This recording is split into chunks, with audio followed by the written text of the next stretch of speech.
जिस मोहब्बत में दीवानगी ना हो वो मोहब्बत ही नहीं।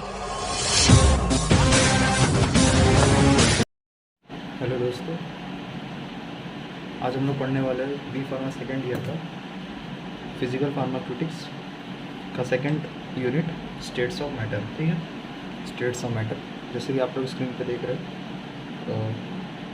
बहुत ही इजी चैप्टर है ये, बहुत इजी यूनिट है ये। ठीक है, तो हम लोग इसमें अभी ब्रीफ में तो ज़्यादा जाएंगे नहीं, क्योंकि ये वाली शॉर्ट वीडियो है, शॉर्ट ट्रिक वाली। तो इसमें सिर्फ 2 पेज में हम लोग कवर करने की कोशिश करेंगे पूरी वीडियो को। ठीक है, पूरी यूनिट को हम लोग 2 पेज में कवर करने की कोशिश करेंगे और हर एक टॉपिक कवर करेंगे हम लोग। तो सबसे पहले देख लेते हैं स्टेट्स ऑफ मैटर। ठीक है, तो स्टेट्स ऑफ मैटर, ओके, ये स्टेट्स ऑफ मैटर। मैटर होता क्या, मैटर, स्टेट्स ऑफ मैटर का मतलब क्या होगा पहले जानने का। ठीक है, यानी कि मैटर की सबसे पहले मैटर देख लेते क्या होता है। मैटर यानी कि मैटर का मतलब वो हो गया कि जैसे कोई भी चीज़, ठीक है, कुछ भी जिसका मास हो और वो कोई वॉल्यूम कवर करता है इस मतलब हमारे स्पेस में। ठीक है, जैसे ये सराउंडिंग है, इसके अंदर मान लो ये छोटा सा डॉट है, ठीक है, या फिर ये बड़ा वाला डॉट है। ठीक है, तो अगर ये छोटा सा डॉट है तो इसका भी कुछ ना कुछ तो पॉइंट मास होगा या फिर कुछ ना कुछ पॉइंट वॉल्यूम ये कवर किया है, यानी कि इसकी एग्जिस्टेंस है इस सराउंडिंग में। ठीक है, तो इस चीज़ को हम लोग बोलेंगे मैटर। ठीक है, वैसे ये बड़ा वाला है तो इसकी ज़्यादा मास है और ज़्यादा वॉल्यूम हो गया। ठीक है, ठीक है, तो ये सिंपल से मैटर का डेफिनेशन हो गया। Matter is anything which have its own mass and occupy some space. ठीक है, तो जो कि कुछ मास अपना रखता है और स्पेस कवर करता है, हमारा स्पेस कवर करता है, अपना खुद का कुछ स्पेस रखता है, वॉल्यूम रखता है। ठीक है, तो अब हम लोग जानते हैं कि ये जानेंगे ये होते कितने टाइप्स के। ठीक है, तो ऐसे इस यूनिट के हिसाब से सिंपल में हम लोग लेकर चलेंगे। 3 टाइप्स के होते हैं, जैसे सब लोग जानते हैं, सॉलिड, लिक्विड और गैस। ठीक है, सॉलिड, लिक्विड, गैस। ठीक है, तो अब इन तीनों का डिफरेंस हम लोग इसमें देखेंगे। पहले हम लोग फिजिकल प्रॉपर्टीज़ पढ़ेंगे सारे। ओके, तो सॉलिड स्टेट। ठीक है, सबसे पहले आता है हमारा सॉलिड स्टेट। सॉलिड स्टेट, ठीक है, सबसे पहले हमारा सॉलिड स्टेट आता है। अभी सॉलिड स्टेट होता क्या है। सॉलिड स्टेट यानी कि हम सॉलिड का डेफिनेशन सिंपल सा क्या हो जाएगा हम लोग देखेंगे कि एग्जांपल अगर लेकर के भी चलोगे तो भी कोई दिक्कत नहीं है, एग्जांपल लेकर के चलेंगे। ठीक है, ठीक है, तो सॉलिड स्टेट। ठीक है, सॉलिड स्टेट का मतलब क्या हो गया हमारा, सिंपल से देखेंगे। सॉलिड स्टेट यानी कि कोई भी ऐसे मैटर जिसको कि हम लोग कंप्रेस ना कर सके। ठीक है, यानी कि उस मैटर का जो प्रॉपर्टी होगा वो बहुत ही क्या होगा, सॉलिड टाइप का होगा, यानी कि उसकी डेंसिटी जो होगी, उसके जो वॉल्यूम होगी वो फिक्स रहेगी। ठीक है, कि एक जैसे कि ये 3x3 सेंटीमीटर का ये वॉल्यूम है, क्यूब है हमारा। ठीक है, मान लो ये हमने क्यूब लिया, सॉलिड क्यूब लिया, तो इसकी जो वॉल्यूम होगा हम लोग ना ही इसको हम लोग बड़ा कर सकते हैं ना छोटा कर सकते हैं एक्सटर्नल फैक्टर के अलावा। ठीक है, और इससे हम लोग इसकी डेंसिटी भी बहुत ज़्यादा है, क्योंकि इसके अंदर अगर हम लोग एक्स्ट्रा पार्टिकल अगर बाहर से ऐड करेंगे कुछ ऐड भी नहीं हो पाएगा। क्यों नहीं हो पाएगा कि इसके अंदर पहले से फिक्स हर एक एटम जो होगा इसके अंदर वो अपनी अपनी फिक्स जगह पे और उसके अंदर थोड़ी सी भी स्पेस नहीं है कि वो इधर उधर मूव कर सके। ठीक है, तो ये सॉलिड कहलाएगा। सॉलिड, इसका एग्जांपल और क्या लिख सकते हैं, इसको हम लोग कैसे बांट सकते हैं, ये होता है नॉन कंप्रेसिबल। ठीक है, नॉन कंप्रेसिबल जैसे कि हम लोग इसको अगर इधर से फोर्स लगाएंगे, इधर से फोर्स लगाएंगे तो ये कंप्रेस नहीं होगा। ठीक है, इसकी जो फिक्स शेप है वो फिक्स शेप ही रहेगी। ठीक है, ये सिंपल बेसिक सा जो है। लिक्विड में आएंगे तो लिक्विड जो हो गया कंप्रेस हो गया जाएगा। लिक्विड सॉलिड के बाद का जो स्टेट होता है वो होता है लिक्विड। ठीक है, अब जैसे वही समझ लीजिए हमने ये लिया क्यूब लिया है। ठीक है, एक क्यूब लिया है यानी कि एक कमरा है। ठीक है, और उस कमरे के अंदर हमने पूरा पानी भर दिया। ठीक है, तो अब ये जो वाटर है उसकी कोई फिक्स वॉल्यूम या फिर फिक्स शेप तो होता नहीं। हम जानते हैं वाटर को क्या करता है, फ्लो करता है कहीं हाई रीजन से लो रीजन पे। ठीक है, ऐसे लोअर वाटर फ्लो करेगा। ठीक है, हाई टू लो। अब ये जो वाटर है ये इस पूरे क्यूब को वाटर से भर दिया। ठीक है, तो अब वाटर का शेप क्या हो गया, क्यूब के शेप का हो गया। ठीक है, अब मान लो वाटर का जो शेप है वो क्यूब के शेप का हो जाएगा। ठीक है, तो अब वॉल्यूम तक, लेकिन वाटर की जो डेंसिटी है, ठीक है, यानी कि उसके अंदर जो स्पेस एक एटम और दूसरे एटम के बीच का जो स्पेस है वो क्या है, वो क्या बोलते हैं, वो क्या है, चेंजेबल है, वो चेंजेबल है। ठीक है, यानी कि अगर हम लोग ऊपर से इसको फोर्स करेंगे या फिर कोई अगर हम लोग प्लेट लेंगे कैसे और उसे कंप्रेस करेंगे वाटर को, तो वाटर जो है कंप्रेस हो जाएगा। ठीक है, ये चेंज करके इसकी साइज़ जो होगी छोटी हो सकती है और इसकी साइज़ और छोटी हम लोग कर सकते हैं। कंप्रेस करके अगर हाई प्रेशर लगाएंगे ऊपर से तो ये कंप्रेस हो जाएगा। ठीक है, यानी इसका कोई फिक्स शेप या साइज़ नहीं होता है वाटर का। अगर वाटर को हम लोग इसी वॉल्यूम वाले वाटर को अगर हम लोग फ्लोर पर, प्लेन फ्लोर पर अगर डाल देंगे तो क्या हो जाएगा, पूरा फैल जाएगा हमारा पानी ऐसे। तो इस तरह से हम लोग देखते हैं कि वाटर का जो प्रॉपर्टी होता है वो क्या होता है, कंप्रेसिबल होता है वाटर। ठीक है, यानी कि वाटर को हम लोग कंप्रेस कर सकते हैं और इसकी डेंसिटी जो होगी, ये 3 प्रॉपर्टी अगर हम लोग बस याद करना, 3 प्रॉपर्टी के बेस पे तीनों को आइडेंटिफाई कर देंगे।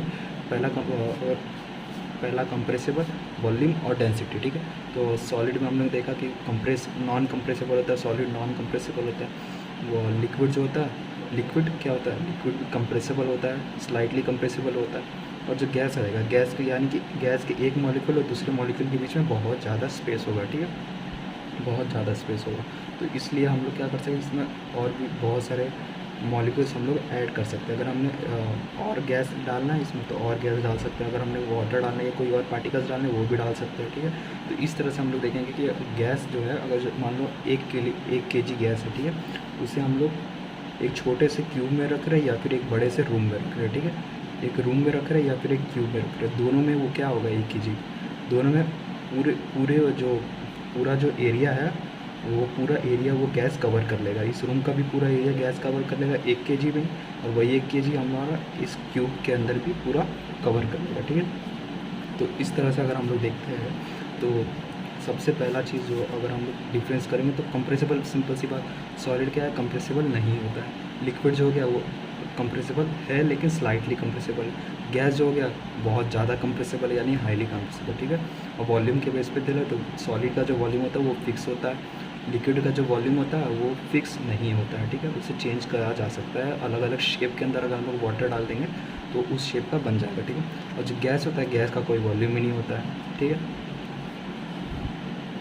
गैस का हमारा कोई वॉल्यूम नहीं आता है। अब जो डेंसिटी की बात करें तो सॉलिड की जो डेंसिटी होती है, यानी कि एक मॉलिक्यूल और दूसरे मॉलिक्यूल के बीच की जो डिस्टेंस या फिर जो डिस्टेंस है वो, ठीक है। तो डेंसिटी, सॉलिड की डेंसिटी बहुत ज़्यादा होती है, ठीक है, इसलिए उसे उसकी शेप होती है और फिक्स होती है। और अब लिक्विड की बात करें तो लिक्विड की डेंसिटी क्या होगी, सॉलिड से थोड़ी सी स्लो होगी, ठीक, यानी थोड़ी सी छोटी और कम होगी, ठीक है। लिक्विड की डेंसिटी और कम होगी, और गैस की डेंसिटी तो एकदम न के बराबर यानी कि बहुत कम होती है, ठीक है, गैस की डेंसिटी। अब जो हमारा दूसरा टॉपिक आता है गैसीय स्टेट, ठीक है। तो ठीक है, तो गैसीय स्टेट क्या होता है, गैसीय स्टेट, ठीक है। इसके अंदर हम लोग देखेंगे लॉ के बारे में पढ़ेंगे कि अलग अलग साइंटिस्ट जो थे, कितने साइंटिस्ट आए थे, कितने लॉ दिए थे हमारे, ठीक है। तो इसमें जो हमारे है टोटल 4 लॉ है, बॉयल्स लॉ है, गे-लुसिक लॉ है और डाल्टन्स लॉ है, ठीक है, डाल्टन्स लॉ, यानी इसमें टोटल 4 लॉ है, हमें पढ़ने हैं, 4 लॉ पढ़ना है। पहला किसका लॉ है, ठीक है, ये इसमें हमें टोटल पढ़ने हैं 4 लॉ, ठीक है। पहले चार्ल्स वाला है, चार्ल्स लॉ, फिर दूसरा आता है हमारा बॉयल्स लॉ, और फिर तीसरा आता है हमारा गे-लुसिक लॉ, और फिर जो चौथा आता है हमारा वो होता है डाल्टन लॉ, ठीक है, डाल्टन लॉ, ओके। अब चार्ल्स लॉ क्या होता है, बॉयल्स लॉ क्या होता है, गे-लुसिक लॉ क्या होता है, ये सब देखेंगे हम लोग। हमने अभी याद करने का हमें सिंपल सा तरीका है, PVT, ठीक है, N, ठीक है। तो हमारा जो प्रेशर हो गया, प्रेशर और वॉल्यूम और टेम्परेचर, ठीक है, ये 3 चीज़ हम जानते हैं कि किसी भी चीज़ की अगर हमें प्रॉपर्टी पढ़नी है या फिर किसी भी चीज़ का जिसका मास है, ठीक है, जो मैटर है, तो उसके ऊपर हम लोग कुछ प्रेशर अप्लाई कर सकते हैं, उसकी कुछ ना कुछ वॉल्यूम होती होगी। गैस की बात हो रही है ना, यहाँ गैस की बात हो रही है, और गैस की जब भी बात होगी तो हमें प्रेशर दिमाग में आता ही होगा कि गैस का कुछ ना कुछ प्रेशर होता है, गैस की कुछ ना कुछ वॉल्यूम होगी ही होगी, और टेम्परेचर यानी गैस पे कितना टेम्परेचर देने पे क्या इफेक्ट पड़ता है गैस पे, वो, ठीक है। ये 3 चीज़ के बेस पे हम लोग चलेंगे लेकर के। देखिए सबसे पहले इसमें क्या है, एक चार्ल्स आए थे साइंटिस्ट, सबसे पहले चार्ल्स साइंटिस्ट, उन्होंने ये बताया कि अगर हम लोग एट कांस्टेंट, ठीक है, कांस्टेंट प्रेशर कि अगर हम लोग किसी भी गैस को अगर किसी रूम में रखे हुए, ठीक है, किसी रूम में रखे हुए, और उसके अंदर का जो प्रेशर है हमने वो क्या कर दिया, कांस्टेंट कर दिया, ठीक है, यानी ऊपर से या फिर साइड से जितने भी कहीं से भी जो भी प्रेशर लग रहा है गैस के ऊपर वो क्या है, कांस्टेंट है, ठीक है। तो उस कंडीशन में जो हमारा वॉल्यूम और टेम्परेचर इन दोनों के बीच का जो रिलेशन होगा, इसे हम क्या बोल सकते हैं, क्या रिलेशन होगा वो देखा जाएगा, ठीक है। तो अगर हम लोग एट कांस्टेंट प्रेशर, ठीक है, अगर प्रेशर कांस्टेंट है तो इन्होंने ये बताया कि जो हमारा वॉल्यूम होता है, यानी कि वॉल्यूम टेम्परेचर के डायरेक्टली प्रोपोर्शनल होगा, ठीक है, डायरेक्टली प्रोपोर्शनल होगा। अब ये कैसे होगा ये देखते हैं। तो ये volume directly proportional to T, ठीक है। अगर यहाँ से हम लोग देखें तो ये क्या हो गया हमारा V/T, ये किसी कांस्टेंट के बराबर हो गया, ठीक है, किसी कांस्टेंट के बराबर हो गया, यानी कि यहाँ से रिलेशन हमको देखो लॉस में हमको क्या करना रहता है, किसी भी चीज़ का रिलेशन निकालना पड़ता है, ठीक है। यानी कि इसमें कंडीशन देखते हैं हम लोग कि जो पहली कंडीशन होगी और दूसरी कंडीशन, यानी कि सबसे पहले हमने इसमें कोई गैस रखी थी, एक गैस ये रखी है, गैस ए रखी हुई है, ठीक है, और दूसरे बीकर में या फिर दूसरे कंटेनर में हमने गैस बी रखा हुआ, ठीक है। तो हमको किसी भी लॉ में हमको क्या करना रहता है कि किसी भी लॉ में हमें बस, ठीक है, किसी भी लॉ में हमें बस ये देखना रहता है कि इन दोनों के बीच का रिलेशन क्या है, ठीक है। यानी अगर हम लोग अगर हम लोग इसके ऊपर मान लो प्रेशर अप्लाई कर रहे हैं और इसके ऊपर भी प्रेशर अप्लाई कर रहे हैं, तो क्या अगर हम लोग बराबर प्रेशर अगर अप्लाई करते हैं तो क्या इन दोनों पे भी बराबर इफेक्ट आएगा अलग अलग गैस पे, या फिर अगर हम लोग इस पर टेम्परेचर ज़्यादा हीट देते हैं और इसमें थोड़ी कम देते हैं तो इन दोनों में क्या क्या रिलेशन होता है, बस वही हमें इसमें लॉ में आइडेंटिफाई करना रहता है, ठीक। तो यहाँ से V/T कांस्टेंट निकल गया, ये क्या होगी पहली कंडीशन। अब दूसरे अगर हम लोग दूसरा ये ए के लिए, ठीक है, गैस ए के लिए हो गया, और वैसे गैस बी के लिए भी क्या हो जाएगा V2/T2 is equals to constant, ठीक है। अब ये भी कांस्टेंट के बराबर, ये भी कांस्टेंट के बराबर, तो दोनों कांस्टेंट क्या होगा इक्वल हो गए। यानी इसका मतलब हमें ये पता चलता है कि V1 जो होगा वो इक्वल होगा V2 के, और V2 जो होगा वो इक्वल होगा T2 का, ठीक है। ये आ गया हमारा यहाँ पर कि V1/T2 V1/T1 V2/T2 के इक्वल हो गए, ठीक है। यानी कि जो पहले जो कंटेनर, ठीक है, यानी कि अगर हम लोग प्रेशर दोनों कंटेनर में हमने प्रेशर अगर दोनों कंटेनर में हमने प्रेशर, ठीक है, प्रेशर अगर बराबर रखा हुआ है तो उन दोनों कंटेनर का जो पहले कंटेनर का जो वॉल्यूम होगा वो किसके बराबर होगा, दूसरे कंटेनर के वॉल्यूम के रिलेशन के बराबर होगा, ठीक है। वैसे टेम्परेचर भी बराबर होगा। अब दूसरा आता है बॉयल्स लॉ, ठीक है। बॉयल्स लॉ ने क्या बताया हमें कि अगर हम लोग टेम्परेचर को कांस्टेंट करते हैं, ठीक है, टेम्परेचर को कांस्टेंट करते हैं, टेम्परेचर को कांस्टेंट कर दिए, ठीक है, तब हमारा क्या होगा, यानी कि अगर इन दोनों बीकर में हमने टेम्परेचर्स दोनों में 100 डिग्री हम लोग डाल रहे हैं, ठीक है, दोनों में 100, ठीक है, टेम्परेचर, ठीक है, तो दोनों में हम लोग क्या कर रहे हैं 100 डिग्री डाल रहे हैं, ठीक है, दोनों में हम लोग 100 डिग्री डाल रहे हैं, टेम्परेचर दोनों में बराबर है। तो अगर हम लोग इसमें अब प्रेशर अगर हम लोग बढ़ाएंगे, ठीक है, तो इस गैस पे भी प्रेशर अगर हम लोग बढ़ाएंगे, ठीक है, तो क्या ये दोनों प्रेशर बराबर होगा, या फिर इन दोनों का जो वॉल्यूम होगा वो कितना होगा, वॉल्यूम कम होगा या फिर इसका वॉल्यूम ज़्यादा कम होगा या इसका कम होगा, वो सब देखेंगे, ठीक है। तो इन्होंने ये बताया कि अगर हम लोग टेम्परेचर को कांस्टेंट रखते हैं तो जो हमारा प्रेशर आता है वो डायरेक्टली प्रोपोर्शनल होता है वॉल्यूम का, ठीक है। तब हमारा क्या बोलते हैं, तब हमारा प्रेशर और वॉल्यूम के डायरेक्टली प्रोपोर्शनल हो जाएगा। यानी कि इसका क्या मतलब हुआ कि अगर हम लोग इसमें टेम्परेचर क्या है 100 डिग्री, ठीक है, अगर इसमें हम लोग प्रेशर डाले 5, पहले वॉल्यूम पहले कितना था 100 वॉल्यूम था, ठीक है, और हमने प्रेशर डाल दिया 5। अगर हम लोग प्रेशर अब बढ़ाएंगे, ठीक है, तो वॉल्यूम क्या होगा कम होगा, यानी कि 100 से यहाँ तक था, अब इसके ऊपर हम लोग प्रेशर अप्लाई कर रहे हैं, ठीक है, प्रेशर अप्लाई कर रहे हैं तो वॉल्यूम थोड़ी देर बाद अगर हम लोग देखेंगे इसको तो ये यहाँ से ये यहाँ तक आ जाएगा, ठीक है। इसका वॉल्यूम जो हो गया वो V2 थोड़ा कम हो गया, ठीक है। प्रेशर अगर हम लोग इस पर बढ़ाते जाएंगे तो ये इसका रिलेशन आ गया हमारा, तो ठीक है। तो इस तरह से हम लोग ये देखा, ये इसका रिलेशन आ गया, ठीक है। तो अगर हम लोग इसको इज इक्वल्स टू में डालें तो PV इज इक्वल्स टू क्या हो जाएगा, कांस्टेंट, कोई कांस्टेंट होगा, ठीक है। अब जैसे इसमें हम लोग निकाले थे, जैसे इसका हम लोग निकाले थे ये V1 V2 और T1 T2, ठीक है। तो उसी तरह से अगर हम लोग 2 बीकर का अगर कंडीशन लेंगे तो उसमें क्या होगा P1 V1 किसके बराबर होगा, कांस्टेंट के, तो ये किसके बराबर होगा, दूसरे वाले P2 V2 के बराबर, ठीक है। तो यहाँ पे हमें ये पता चला कि P1 V1 जो हो गया अगर किसी ए बीकर का है तो किसके बराबर होगा, P2 V2, यानी दूसरे बीकर के प्रेशर और वॉल्यूम के इनटू के बराबर होगा, ठीक है। और आता है गेल-लुसेक लॉ। गेल-लुसेक लॉ बहुत सेम चीज़ हो गया, गेल-लुसेक लॉ, ठीक है। अब इन्होंने पहले चार्ल्स लॉ में तो प्रेशर हो गया कांस्टेंट, बॉयल्स लॉ में हमारा टेम्परेचर कांस्टेंट हो गया, तो गेल-लुसेक लॉ में हमारा क्या हो जाएगा, वॉल्यूम कांस्टेंट हो जाएगा, वॉल्यूम जो हमारा वॉल्यूम कांस्टेंट हो गया, ठीक है।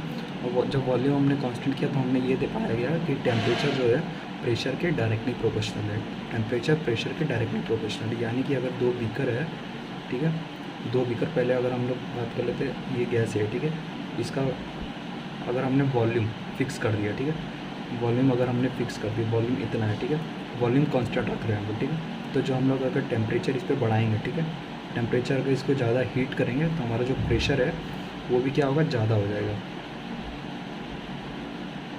वो भी हमें ज़्यादा करना पड़ेगा ताकि ये हमारा जो प्रेशर है वो भी क्या होगा, ज़्यादा हो जाएगा, ठीक है। ये वॉल्यूम तो कांस्टेंट रहेगा, लेकिन टेम्परेचर अगर 100 से हमने ठीक है। मान लो पहले कंडीशन में P1 में 5 था और टेम्परेचर हमारा था 100 डिग्री, ठीक है। अब हमने प्रेशर बढ़ाया है, प्रेशर 10 कर दिया है, तो टेम्परेचर भी हमारा कितना हो जाएगा 110 ऐसा कुछ हो जाएगा, ठीक है। इस हिसाब से टेम्परेचर और प्रेशर दोनों हमारे बढ़ेंगे, ठीक है। तो ये हमारा था पहला। तीसरा law pressure T directly proportional to P, ठीक है। यानी कि वैसे अगर दो कंडीशन होगी हमारी तो दो कंडीशन के लिए क्या हो जाएगा P1/T1 P2/T2, ठीक है। सिंपल सी होगी। अब जो आता है डेल्टन लॉ, ये जो है ये हम अब ओवरऑल बता दिया इन्होंने कुछ ऐसा किया तो नहीं था, बस एक बता दिया चीज़ की। अगर देखो जैसे अगर मान लो अगर हम लोग ने किसी प्लास्टिक में, ठीक है, 1 किलो आलू अगर रखा हुआ है, किसी प्लास्टिक में 1 केजी आलू है, 1 केजी क्या है टमाटर है, ठीक है, और 1 केजी जो है हमारा प्याज है, ठीक है। तो अब हम लोग को ये पता, अगर कोई बोलेगा कि इस जो प्लास्टिक में हमने, इस जो प्लास्टिक बैग में या फिर इस जो पॉलीथीन में हमने 1-1 किलो के जो तीनों चीज़ रखी है, तो इस पॉलीथीन का वेट कितना होगा, तो ये कोई भी बता देगा कॉमन सेंस की बात कि कितना होगा 3 केजी, ठीक है। 3 किलो पॉलीथीन का वेट होगा। कैसे हो गया कि हमने क्या किया, इन तीनों के सम को हमने सम किया, इन तीनों को हमने सम किया और उसको बता दिया कि 3 केजी प्लास्टिक का वेट है, बैग का वेट है, ठीक है। तो वही चीज़ डेल्टन ने किया था। ये क्या हो गया, गैस ए है और गैस बी है, ठीक है, ऐड कर दिया, ठीक है। तो ऐड करके ये बताया कि अगर ये कोई कंटेनर है, उसके अंदर अगर 2 गैस हमने डाले, ठीक है, कंटेनर के अंदर 2 गैस डाले, ठीक है, एक कंटेनर है 2 गैस डाल दिया हमने, तो उन दोनों गैस, वो जो गैस इस कंटेनर के दीवार पे जो प्रेशर लगा रही है अपना, ठीक है, यानी जो भी फोर्स लगा रही है, प्रेशर लगा रही है, वो प्रेशर कितना होगा, टोटल प्रेशर जो होगा कितना होगा, ठीक है। तो टोटल प्रेशर ये होगा, टोटल प्रेशर कितना होगा, जो गैस ए लगा रही है और जो गैस बी लगा रही है, दोनों को हम लोग ऐड कर देंगे। बस सिंपल सी चीज़ है वही कि जो टोटल प्रेशर हो गया, टोटल प्रेशर जो टोटल प्रेशर जो लग रहा होगा इस वॉल पे कितना हो जाएगा, दोनों गैस के सम के बराबर होगा। अगर ये कोई सी गैस होगी, यहाँ पे गैस सी होगी, तो उसका भी प्रेशर क्या होगा, इसका ऐड हो जाएगा, PC हो जाएगा, ठीक है। बस इस तरह से ये मैंने ये बताया था, सिंपल सी चीज़ है। अब इसके बाद जो आता है एवोगैड्रो नंबर, ठीक है। हाँ, ये आता है इंपॉर्टेंट चीज़, चौथा लॉ, ठीक है, ठीक है। अब ये इंपॉर्टेंट चीज़ है, ये लॉ इंपॉर्टेंट है बहुत, एवोगैड्रो लॉ, ठीक है, यानी कि मोल के हिसाब से अपन लोग देखेंगे, ठीक है। एवोगैड्रो लॉ, ठीक है, ये हमारा 4th लॉ है, सॉरी, ठीक है, और 10th लॉ, ठीक है। तो ये एवोगैड्रो लॉ हो गया। तो ये जो लॉ है हमारा 5th टाइप का, तो इस लॉ में क्या होता है कि अब हमने देखो सबसे पहले प्रेशर भी कांस्टेंट हो गया, अब हमारा क्या टेम्परेचर भी हमने कांस्टेंट ही कर दिया था, और जो हमारा वॉल्यूम था उसको भी हमने कांस्टेंट एक एक करके तीनों लोग को कांस्टेंट कर दिया था, ठीक है। लेकिन अगर हम लोग तीनों को कांस्टेंट करेंगे तब हमारा क्या होगा, ठीक है, कि अगर मान लो कोई टेम्परेचर है, कोई भी टेम्परेचर पे हमने कोई भी टेम्परेचर पे एक ये रखा हुआ, एक गैस ए रखी है और गैस बी रखी है, ठीक है, 2 बीकर में। तो इस जो पहले गैस का जो नंबर ऑफ मोल होगा वो किसके बराबर होगा, नंबर ऑफ मोल के दूसरे गैस के बराबर होगा, ठीक है। क्यू होगा, कब होगा क्यू, और कब होगा जब हमारा प्रेशर भी इसमें कांस्टेंट रखे और वॉल्यूम भी कांस्टेंट रखा हुआ है, ठीक है, और सेम टेम्परेचर भी हमारा, तीनों चीज़ कांस्टेंट है, तो जो नंबर ऑफ मोल होंगे वो भी सिंपल सी बात है, क्या बोलते हैं, वो भी सिंपल सी बात कॉमन रहेंगे, दोनों का सेम रहेगा, ठीक है। बस ये एवोगैड्रो ने बताया हमें कि number of moles PV = nRT, ठीक है। तो ये वजह PV = nRT होता है, ये यही बताया यहाँ से, ठीक है। तो P में क्या होगा, P यानी प्रेशर होता है,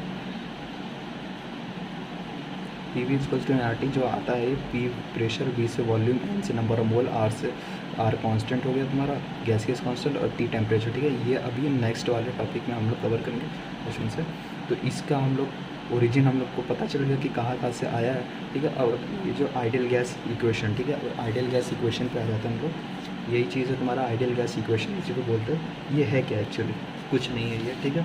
जो ये चारों लॉ थे उन्हीं को ऐड करके जो इक्वेशन हमारा बनता है, ठीक है। यानी पहले लॉ में क्या था हमारा, पहले लॉ में हमारा क्या था, V जो था डायरेक्टली प्रोपोर्शनल था T के, ठीक है, यानी कि V/T किसके बराबर था, कांस्टेंट के बराबर था। दूसरे लॉ में हमारा क्या था, P/V P/V किसके बराबर था, कांस्टेंट के। तीसरे लॉ में क्या था हमारा, टेम्परेचर किसके बराबर था, टेम्परेचर/P कांस्टेंट के बराबर था, ठीक है। ये 3 लॉ हो गए। और जो चौथा लॉ था हमारा N वाला, उसमें हम क्या कहते हैं N1 जो होगा वो भी N2 के बराबर होगा, ठीक है। तो अब ये तीनों लॉ को अगर हम लोग इक्वल करेंगे तो यही जो चीज़ थी हमारे तीसरा लॉ का टेम्परेचर भाई ये भी कांस्टेंट और ये नंबर ऑफ मोल भी तुम्हारा सेम होगा। तो ये उसके बाद जो आता है ये चारों लॉ को ऐड ऑन करके जो हमारे यहाँ पे ये बना है कि ऑल लॉ को अगर हम लोग ऐड करेंगे तो पहले हमारा पी वी जो था is equals to NRT variable P V by T, ठीक है, पी वी बाई टी किसके NR कांस्टेंट, ठीक है। तो ये हम तो वही चारों लॉ को इसमें ऐड कर दिया गया कि P V is equals to NRT, ठीक है। ये R कहाँ से है, गैसियस कांस्टेंट है, डायरेक्टली प्रोपोर्शनल अगर था इसमें तीनों को ऐड करने पर डायरेक्टली प्रोपोर्शनल अगर हम लोग हटाएंगे तो कोई कांस्टेंट लगता है, वही R कांस्टेंट है, तो उसको हम लोग गैसियस कांस्टेंट इसमें बोलेंगे। और ये तुम्हारा वेरिएबल होता है, इसमें वेरिएबल क्या क्या होगा देखो, ये वेरिएबल होगा, प्रेशर भी तुम अपना हिसाब से चेंज कर सकते हो, वॉल्यूम भी चेंज कर सकते हो, टेम्परेचर भी चेंज कर सकते हो, नंबर ऑफ मोल तो तुम्हारा फिक्स रहेगा, और ये जो R है वही क्या कांस्टेंट होगा तुम्हारा। ये तुम्हारा फार्मूला बन गया P V by T is equals to NR, ठीक है। अब ये NR कांस्टेंट है, हमको अभी पहले हमने क्या बताया कि हमको कोई भी चीज़ के लिए कांस्टेंट चाहिए रहता है, ठीक है। किसी भी दो चीज़ का रिलेशन पता करने के लिए उन दोनों चीज़ के बीच में कोई कॉमन चीज़ होनी चाहिए, ठीक है, कांस्टेंट होनी चाहिए।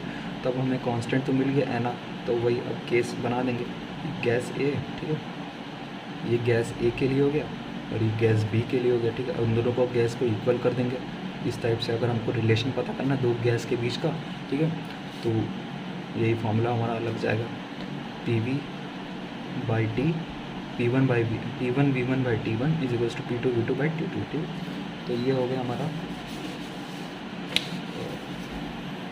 ठीक है, ये हमारा आइडियल गैस इक्वेशन था, ये हमारा आइडियल गैस इक्वेशन था। अब उसके बाद जो हमारा नेक्स्ट टॉपिक आता है नॉन आइडियल गैस इक्वेशन, ठीक है। आइडियल और नॉन आइडियल गैस इक्वेशन वही चीज़ होगी। नॉन आइडियल गैस इक्वेशन क्या होगा, गैस जो या फिर इसको रियल गैस भी बोलते हैं, ठीक है। ये वो गैस होंगी जो कि आइडियल लॉ को फॉलो नहीं करती है, ठीक है।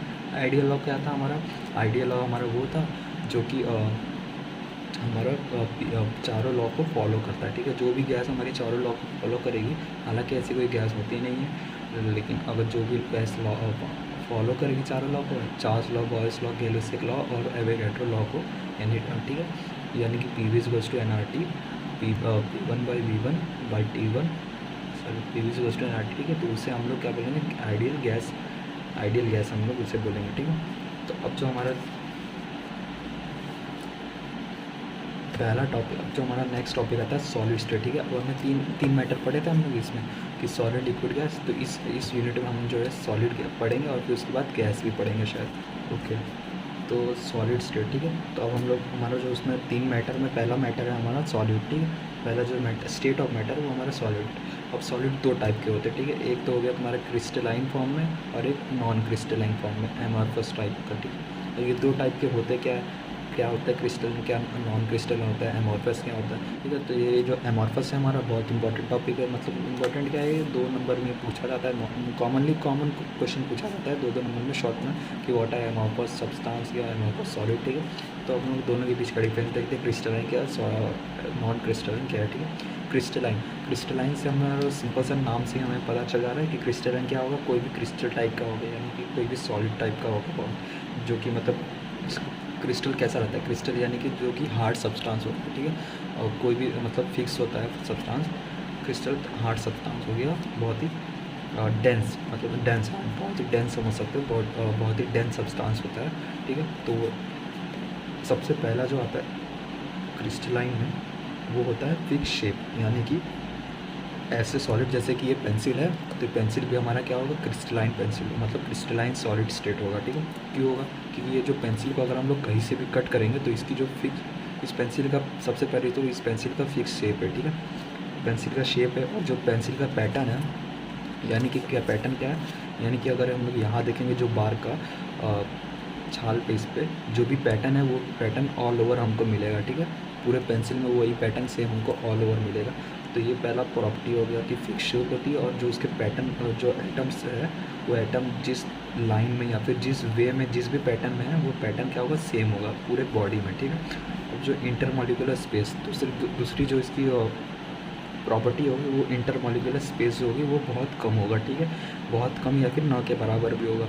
ये जैसे कि ये पेंसिल अगर इसे हम लोग बीच से तोड़ेंगे तो इसके मॉलिक्यूल जो अगर बीच से तोड़ेंगे तो भी देखेंगे हर साइज़ पे कहीं से भी अगर तोड़ेंगे तो सब पे बराबर होगा, ठीक है। बस सबका जो सरफेस होगा वो एकदम डेंस सरफेस होगा, सबका सरफेस एकदम डेंस होगा, यानी कि जो एक एटम दो एटम के बीच के जो दूरी होगी बहुत ही कम होगी, ठीक है। इसमें बहुत कम होगी क्रिस्टलाइन में, ठीक है। डेंस होंगे ना, बहुत ही डेंस होंगे, ठीक है। अब तीसरी चीज़ है स्मूथ आफ्टर कटिंग, ठीक है। स्मूथ आफ्टर कटिंग क्या हो गया कि जैसे वही सरफेस जो होगा इसका स्मूथ होगा बहुत, जैसे कि प्लेन है पेपर, अगर हम लोग मान लो पेंसिल को अगर एकदम काटेंगे, पेंसिल को कहीं से भी काटेंगे तो जो उसकी जो पहली लेयर होगी, उसकी जो सरफेस होगी वो कैसी होगी, जैसे इसकी जो सरफेस है इसकी जो सरफेस है वो एकदम स्मूथ है, यानी कि मतलब एक प्रॉपर लाइन में रहेगी, प्रॉपर मैनर में रहेगी ना, लेकिन ना कहीं ज़्यादा, ठीक है। यानी कि क्या, ठीक है, यानी कि इसकी जो सरफेस होगा, ये सरफेस है तो ये ऐसे सरफेस नहीं होगा कि कहीं पे ऊपर है कहीं पे नीचे है, ऐसे इस तरह का सरफेस। इसको अगर हम लोग कट करेंगे तो सबका क्या होगा, एक बराबर वे में होगा, ठीक है। तो ये चीज़ होगी इसकी, कहीं से भी हम लोग कट करें। क्यों होगा ऐसा, क्योंकि हर जगह पे देखो, हर जगह पे क्या है, जो एटम्स के जो अरेंजमेंट है, एटम का जो पैटर्न है वो सेम है, तो कहीं से भी कट करो सब जगह क्या होगा, सेम ही दिखेगा हमें। ये चीज़ की मतलब, ये चीज़ का कहने का मतलब ये स्मूथ आफ्टर कटिंग, ठीक है। Sharp melting point, sharp melting point क्या हो गया, शार्प मेल्टिंग पॉइंट जैसे कि अगर हम लोग का ये जो सरफेस है, ठीक है, 1 2 3 4 5 6, ठीक, ये जो सरफेस है हमारा पेंसिल का, अगर हम लोग इसको कहीं से भी अब फायर करेंगे, यानी कहीं से भी आग लगा दें, जैसे कि यहाँ से हमने टेम्परेचर दिया इसको, तो यहाँ से जो मेल्ट हुआ, ठीक है, इतना जो पोर्शन मेल्ट हुआ मान लो 100 डिग्री पे हुआ, ठीक है। अब उसके बाद हीट आगे बढ़ती गई, तो इतना जो टेम्परेचर है वो भी 100 डिग्री पे होगा, यहाँ का जो होगा वो भी 100 डिग्री पे होगा, ठीक है। यानी कि ऑल ओवर कहीं से भी अगर हम लोग इसे मेल्ट कर रहे हैं या टेम्परेचर दें कहीं से भी, तो जो इसकी मेल्टिंग पॉइंट होगी, यानी कि जो इसकी जहाँ से ये बर्न होना स्टार्ट करेगा, वो जिस पॉइंट पे, वो पूरी बॉडी में क्या होगा, सेम होगा, ठीक है। यानी इधर भी 100 डिग्री पे जलेगा, इधर भी 100 डिग्री पे, इधर भी 100 डिग्री पे, ये नहीं कि यहाँ पे 5 पे जला है तो यहाँ पे 50 पे, यहाँ पे 100 पे, ठीक है।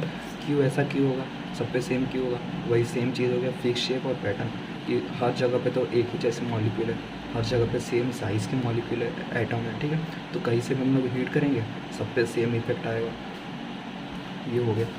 अब भाई एमोर्फस में क्या है, इन सभी चीज़ों का उल्टा हो जाएगा, ठीक है।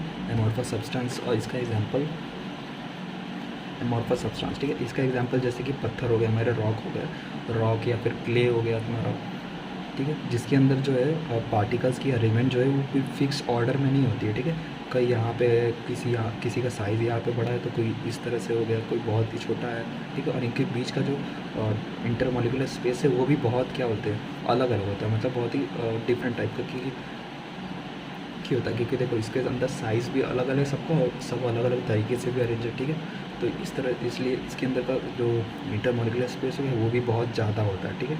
या फिर उसको ये बोल सकते हैं बहुत डिफरेंट होता है, अलग अलग तरह से होता है। और रफ सरफेस होता है, ठीक है। रफ सरफेस क्यों, क्योंकि देखो अगर इसको मान लो हमने कई ऐसे बीच, ठीक है, ये है, इसको हम लोग यहाँ से हम लोग कट कर दिए, ठीक है, इतना पोर्शन, तो इतने पोर्शन में क्या होगा, कहीं पे यहाँ पे सर्कल है तो कहीं ऐसे रेक्टेंगल ट्रायंगल बना हुआ, तो कहीं एकदम ऐसे है तो कहीं एकदम प्लेन है, ठीक है। इस तरह का इसका सरफेस होगा, क्यों, क्योंकि इसके पार्टिकल्स जो है ऐसे अरेंज है, ठीक है। अगर हम लोग इसको बीच से काटेंगे तो ये किसी का आधा सर्कल बना हुआ है तो किसी का ऐसे बना हुआ है, इसलिए इसकी जो सरफेस से कट करने के बाद वो बहुत ही रफ आएगी। इसकी क्या थी, स्मूथ थी, इसकी रफ है, ठीक है। Wide melting point, wide melting point क्या हो गया, ये भी इंपॉर्टेंट इसके बीच का है डिफरेंस, कि इसकी जो मेल्टिंग पॉइंट है, यानी कि अगर हम लोग यहाँ से इसे आग लगाएंगे और यहाँ से फायर करेंगे, ठीक है, तो इन दोनों की मेल्टिंग पॉइंट अलग हो सकती है, डिफरेंट हो सकती है। क्यों, मैटर तो ठीक है, मैटर एक जैसा है, लेकिन उनके साइज़ और क्या बोलते हैं, उनके साइज़ और उनके बीच की डिफरेंस हो गई, और उनका जो पैटर्न वो तो अलग अलग है ना। इसमें बहुत छोटे से पार्टिकल्स है, इसमें बहुत बड़े पार्टिकल है, तो जो छोटा वाला है वो बहुत कम डिग्री पे ही जल जाएगा यहाँ पे, जो ये जो बड़ा वाला है उसे जलने के लिए थोड़ा ज़्यादा डिग्री चाहिए रहेगा, तो इसलिए जो इसकी वाइड मेल्टिंग पॉइंट आती है, ठीक है। ये हो गया हमारा आइडियल और नॉन आइडियल गैस, और सॉरी ये हो गया हमारा सॉलिड और सॉलिड स्टेट, ठीक है। उसके जो दो होते हैं क्रिस्टल और नॉन क्रिस्टल का, दोनों के बीच का डिफरेंस। अब जो हमारा आता है नेक्स्ट टॉपिक वो है पॉलीमॉर्फिज्म, ठीक है। पॉलीमॉर्फिज्म क्या होता है, बेसिकली देखें तो अगर कोई भी हमारा सब्सटेंस या फिर कोई भी हमारे मैटर है, ठीक है, जैसे कि सॉलिड होगा, लिक्विड होगा या फिर गैस, ठीक है, तो वो जो है अपना फेस चेंज कर देगा, यानी कि लिक्विड क्रिस्टल ये है, जैसे कि कोलेस्ट्रॉल, बेंजोएट, एग्जाम्पल्स ये पॉलीमॉर्फिज्म 3 टाइप के बेसिकली होते हैं, बहुत इंपॉर्टेंट पूछा जाएगा ये, ठीक है।